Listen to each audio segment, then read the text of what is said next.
Et voilà, c'est bon. Tu es en ligne Allez. sur Twitch. Vas-y, informe les gens. Ouais, du coup, pour cette fois-ci, j'ai trouvé un article qui parle des types de pièges chez les Droseraceae, qui s'appelle Trap Diversity and Evolution in the Family Droseraceae. Vous allez voir que c'est un peu plus compliqué que ce qu'on pourrait croire. Donc c'est un article qui a été publié en 2013 par des gens qu'on a déjà vus plusieurs fois. Lui d'ailleurs qui va faire une conférence là, à la conférence de l'ICPS à Vienne, c'est celui qu'on a vu. Et donc ces auteurs ils viennent tous d'universités allemandes et ils ont publié dans ce journal-là, Plant Signaling and Behavior. Donc on va commencer par une petite introduction comme d'habitude. Qu'est-ce que c'est que les Droseraceae? Les Droseraceae, c'est une famille de plantes carnivores. Donc quand on dit que c'est une famille, c'est tout ce qui finit en CAE, généralement c'est des familles. Donc c'est une famille qu'on trouve ici dans l'arbre phylogénétique là. Donc tout ça, ça représente en fait les proximités entre les familles de plantes carnivores. Donc celles qui sont à côté comme ça, bah, elles sont assez proches, et puis celles qui sont éloignées, et ben elles sont pas cousines, on va dire, elles sont plus éloignées génétiquement. Donc là, typiquement, les Droseraceae, elles sont ici, elles sont à côté des Nepenthaceae, donc des Nepenthes, des Drosophilacées, donc des Drosophyllum, et des Dioncophilacées, donc de Triphophillium, mais elles sont beaucoup plus éloignées des Cephalotus, des Sarracenia ou des Lentibulariaceae, comme des Pinguicula, etc. Donc, chez les Droseraceae, la famille des Droseraceae, on a 3 genres différents et environ 200 espèces. Si vous regardez, en fait, on voit, donc ça c'est pareil, hein, c'est un arbre phylogénétique qui montre toutes les espèces, enfin pas mal d'espèces des Droseraceae et leur proximité génétique. Et en fait, quasiment toutes les espèces des Droseraceae, en fait, ce sont des Drosera. Mais si vous regardez bien cet arbre génétique, on voit aussi les 2 autres genres qui font partie de la famille des Droseraceae, c'est la Dionée, donc Dionaea, et Aldrovanda ici. Donc je vous ai mis 2 photos de ces plantes-là. Et si vous regardez bien, la Dionée et l'Aldrovanda, ils sont situés ici, c'est-à-dire à la base de l'arbre phylogénétique. Ça veut dire qu'ils ont un ancêtre commun qui est ici avec toutes les Dionées, mais ils sont assez séparés avec toutes les Drosera, pardon, mais ils sont assez séparés quand même du reste des Drosera. Maintenant, si vous regardez bien, vous voyez 2 petites choses ici. On voit Drosera arcturi et Drosera regia qui sont vraiment à la toute base de l'arbre phylogénétique. Ça veut dire que les Drosera les plus primitives, en tout cas les Drosera basales, les premières qui ont existé, devaient ressembler beaucoup à Drosera arcturi ou Drosera regia. Et donc en fait ça fait que ces 2 espèces-là sont vachement proches génétiquement de Aldrovanda ici ou de la Dionée. Et c'est pour ça que passé un temps, Laurent, je sais pas si tu t'en souviens ou si tu avais vu passer ça, il y avait des gens qui essayaient de faire un hybride entre Drosera regia et des Dionées. Parce qu'ils s'étaient rendu compte que c'était assez proche génétiquement et du coup ils essayaient de voir si ça pouvait fonctionner. Bon, spoiler alerte, ça n'a jamais fonctionné. Mais voilà. Donc, je vous parlais d'un ancêtre commun. Ce qu'on peut voir sur cet arbre génétique, ça veut dire qu'à cet endroit-là, on avait une plante qui ensuite a évolué soit pour donner les Drosera, soit pour donner la Dionée et l'Aldrovanda. Sauf qu'on n'a jamais on n'a jamais trouvé de fossiles, on n'a jamais trouvé quelque chose qui ressemblait un petit peu à une espèce de plante à mi-chemin entre les Drosera, les Aldrovanda et les Dionnées. Juste pour revenir sur les Drosera, on voit qu'en gros elles sont divisées en 2 grands groupes. On a ce grand groupe ici et un deuxième ici. Et pareil Laurent, tu me dis si je dis des bêtises, mais en gros dans ce groupe ici en dessous là, on a pas mal de Drosera australiennes. Et on a notamment les Drosera tubéreuses qui sont ici. On a les Drosera pygmées qui sont ici. Et on a les Drosera du complexe Speciolaris qui sont ici. Voilà, et puis de l'autre côté, ici, on a tous les autres types de Drosera. Donc, la caractéristique principale, en fait, une des caractéristiques des Drosera, c'est que les pièges, ils sont en gros actifs pour capturer des proies qui sont très grosses. Donc, chez la Dionée, c'est des pièges qui sont actifs, chez Aldrovanda aussi, et chez Drosera, c'est ce qu'on dit normalement des pièges semi-actifs, mais bon, bref, c'est des pièges qui ont des mouvements. Chez les Drosera, c'est pas pour capturer spécialement les insectes, mais c'est plutôt pour améliorer la digestion, mais on va voir que c'est pas toujours le cas. Et en fait, ça permet à ces plantes de pouvoir capturer des proies qui sont vachement grosses par rapport à la taille de la feuille. Si vous pensez à d'autres pièges à glu, par exemple, je sais pas, les Pinguicula qui capturent des petits moucherons. Bon, bah, vous voyez que les Drosera, elles peuvent être capables de capturer des bêtes assez, enfin, plus lourdes, plus grosses. Et c'est pareil pour la Dionée, qui est une plante quand même relativement petite, mais qui arrive à capturer des insectes assez balèzes, quoi. Bon, je vais pas vous réexpliquer comment ça fonctionne le piège de la Dionée, parce qu'on l'a déjà vu 50 000 fois, donc on va directement passer au piège des Drosera, du genre Drosera. Et bon, comment ça fonctionne? Je pense que tout le monde sait à peu près comment c'est fichu.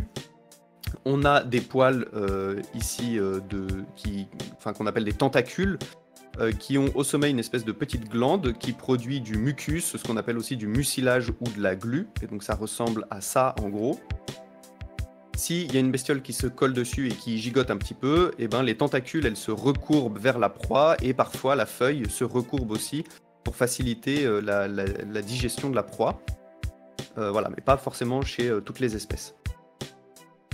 Maintenant, les auteurs en fait ont montré qu'il existait plusieurs types de tentacules chez les Drosera et que en fait ces types de tentacules elles pouvaient coexister. Ça veut dire qu'on a certaines plantes qui peuvent avoir plusieurs types de tentacules différents.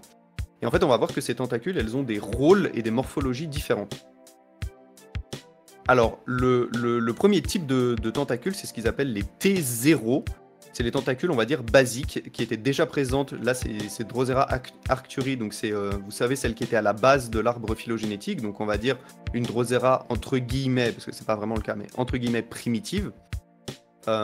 Et donc, ces tentacules ici, qui sont en fait assez petites, c'est ce qu'on appelle les tentacules basiques, quoi, les tentacules T0, et leur particularité, c'est qu'elles peuvent se courber dans tous les sens. Donc si un insecte qui se pose n'importe où par là, et ben la plante, les tentacules peuvent se coller à l'insecte à peu près dans tous les sens. Le deuxième type de tentacules, c'est les tentacules T1, et là, c'est des tentacules qui sont particulièrement longues. Donc là, c'est typiquement celles qu'on voit ici et qui sont en fait disposées sur le bord de la feuille de Drosera scorpioides. C'est les grandes tentacules qu'on voit ici qui produisent de la glu là. Et leur particularité, c'est qu'elles arrivent à se courber assez rapidement, ou en tout cas d'avoir des mouvements assez rapides, de quelques secondes pour les plus rapides jusqu'à plusieurs minutes, mais en gros, elles sont capables de mouvements assez rapides et de revenir dans leur position initiale. Par contre, ces mouvements, ils se font que dans une seule direction. C'est-à-dire que, en gros, cette tentacule-là, elle va forcément aller vers le centre, elle va pas partir vers l'arrière ou je ne sais où, quoi. Elle va toujours dans une seule direction. Ce qui est intéressant, c'est que ces tentacules, on les trouve surtout, pas exclusivement, mais on les trouve surtout chez les Drosera érigés, c'est-à-dire les Drosera qui poussent en hauteur, parce que c'est des tentacules qui sont assez efficaces pour piéger des insectes volants. On a dit tout à l'heure pour les Nepenthes qui changeaient leur type de piège en fonction de si c'était en hauteur ou si c'était plutôt en bas. Bah, c'est pareil chez les Drosera. En fait, si vous avez une Drosera qui reste à ras le sol, elle va pas piéger les mêmes insectes ou pas essayer de piéger les mêmes insectes qu'une Drosera qui est en hauteur. Et en fait, ces espèces de longues tentacules, ça fait comme une espèce de toile d'araignée. Ça prend plus d'espace en fait et donc ça a plus de chances de choper des insectes volants. Ensuite, il existe les tentacules T2. Alors ça, c'est des tentacules qui sont très rapides et qui ont la particularité de ne pas produire de glu. Et en fait, on a alors c'est ces grosses tentacules que vous voyez... Oups, j'ai perdu mon truc. Ah non, je peux pas cliquer. Ah, j'arrive pas à cliquer sur la vidéo. Ah si. C'est les grosses tentacules qu'on voit sur le bord de la feuille, là, que la personne est en train de toucher avec son pinceau. Et donc vous voyez que le bas de la tentacule est très épaisse et ça fait un peu une espèce de truc triangulaire. Et quand on les stimule, ça a des mouvements assez rapides qui se projettent vers le centre de la feuille. Bon, on voit pas très bien, c'est un peu filmé, c'est un peu hors focus. Et en gros, le haut de la tentacule donc, ne produit pas de glu et est en forme de cuillère. Et en fait, le but du jeu de ces tentacules, c'est de jeter les insectes qui passent à proximité vers l'intérieur de la feuille, comme vous voyez bien là ici, pour qu'ensuite ils soient englués à l'intérieur de la feuille et qu'ils soient digérés par la plante. Et donc là, ça c'est en vitesse réelle, hein, c'est pas du tout un truc accéléré ou quoi que ce soit. Donc vous voyez que c'est des mouvements quand même assez rapides et c'est une autre méthode pour capturer des insectes. Et j'arrive pas à passer ma diaporama, évidemment, la diapositive. Là. Et enfin, il existe les tentacules T3, qui sont des tentacules très rapide et qu'on trouve uniquement chez Drosera glanduligera. C'est aussi un mouvement un peu de catapulte comme on a vu juste avant. Sauf que cette fois, ce mouvement, il est irréversible, c'est-à-dire qu'une fois qu'il est fait, eh ben, la plante ne peut pas se remettre dans son état initial. Et elles sont morphologiquement assez différentes des T2, même si elles sont similaires dans le sens où elles ne produisent pas de glu non plus. Mais en fait, si vous voyez... attendez, je vais lancer la vidéo. Bon, désolé pour le montage un peu horrible de la vidéo. Mais en fait, elles ont une espèce de base assez épaisse, et après, elles ont une espèce d'étranglement, et regardez la vitesse à laquelle... Je sais pas si vous avez vu, hein, c'est super rapide à laquelle la tentacule se replie sur elle-même. C'est de l'ordre de... Enfin, c'est moins d'une seconde, quoi. C'est en quelques millisecondes. C'est plus rapide qu'un piège de Dioné, par exemple. C'est vraiment un truc super rapide. Je sais pas si vous arrivez à voir dans le chat. Et alors, en fait, vous allez voir, ils vont montrer un petit peu comment c'est fichu.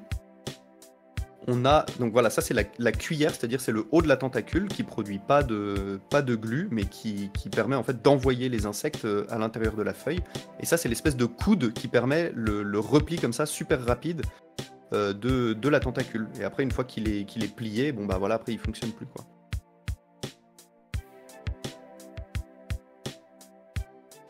Donc voilà, donc c'est un peu similaire que les tentacules T2, mais c'est encore plus rapide quoi.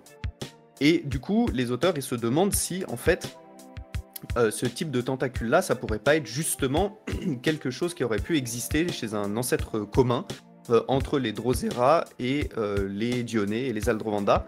Donc quelque chose qui se situerait ici et qui aurait évolué d'un côté comme les Drosera, quoi. Et de l'autre côté qui se serait multiplié beaucoup. Et par exemple, si on a ces espèces de catapultes, là, de tentacules en catapulte de chaque côté d'une feuille, et ben il reste plus grand chose entre guillemets pour après fabriquer un piège de Dioné qui se referme aussi assez rapidement en moins d'une seconde quoi. Bon, tout ça c'est très hypothétique, hein, attention. Donc juste une petite discussion, à chaque fois qu'on essaye de classifier les choses en biologie, vous savez très bien que ça marche jamais. Donc il y a plein de types de tentacules qui n'ont pas été pris en compte. Les auteurs se sont rendus compte qu'il y avait des différences au niveau de la tête, des tentacules, etc. Donc il y a encore plein d'études à faire pour y voir un peu plus clair. Et on n'a pas parlé des fameuses tentacules, enfin des trichromes, des Drosera indica et Artmeyerorum et compagnie, de toute la section, je crois que c'est Arachnum, je sais plus, Laurent, hein, si jamais je dis des bêtises. Et en fait, c'est des espèces de trichromes comme ça, des espèces de tentacules, mais qui produisent pas de glu, et qui sont à la base des feuilles, et qui semblent être là plutôt pour attirer ou favoriser l'attraction des insectes. Je crois qu'on ne sait pas exactement à quoi ça sert pour l'instant. Et puis, il y a des plantes qui changent de tentacules au cours du temps, c'est-à-dire que, par exemple, Glanduligera, celle qui produit les tentacules super rapides en catapulte, en fait, elle les produit uniquement quand elle est adulte. Et quand elle est plus jeune, elle ne les produit pas. Drosera scorpioides produit d'abord un type de tentacule, puis après d'autres. Et Cistiflora, c'est pareil. En fait, elle ne produit pas les mêmes tentacules quand elle commence à monter en hauteur que quand elle est encore à ras de terre. Donc, rapidement, les conclusions des auteurs, c'est de dire qu'en fait, on a plein de tentacules différentes, potentiellement même encore plus que ce qui a été décrit, et qui ont toutes en fait des morphologies différentes, mais qui sont liées à des adaptations différentes. Donc on a les T0, vous savez, qui sont là à la base et qui peuvent se plier dans tous les sens et qui sont pratiques pour capturer efficacement les insectes et les digérer. On a les T1 qui sont très grandes comme ça et qui sont surtout intéressantes pour capturer les insectes volants. On a les T2 qui sont très larges à la base et qui ont des mouvements assez rapides vers le centre comme ça de la feuille et qui produisent pas de glu. Et on a les T3 qui ont des catapultes là super rapides pour jeter les insectes au centre de la feuille. Et du coup, la conclusion, c'est donc qu'il faut faire plus de recherches, comme d'habitude, hein, pour mieux comprendre l'évolution des plantes carnivores, et notamment l'évolution de la famille des Droseracées, et des pièges actifs, et notamment comment on a pu voir l'apparition de mécanismes aussi complexes que des pièges de Dioné, à partir de plantes qui ressembleraient plutôt à des Drosera, en fait, à des pièges à glu à la base. Et voilà, comme d'habitude, le petit gif hein, qui ne change jamais. Et merci beaucoup. Et si vous avez des questions, n'hésitez pas.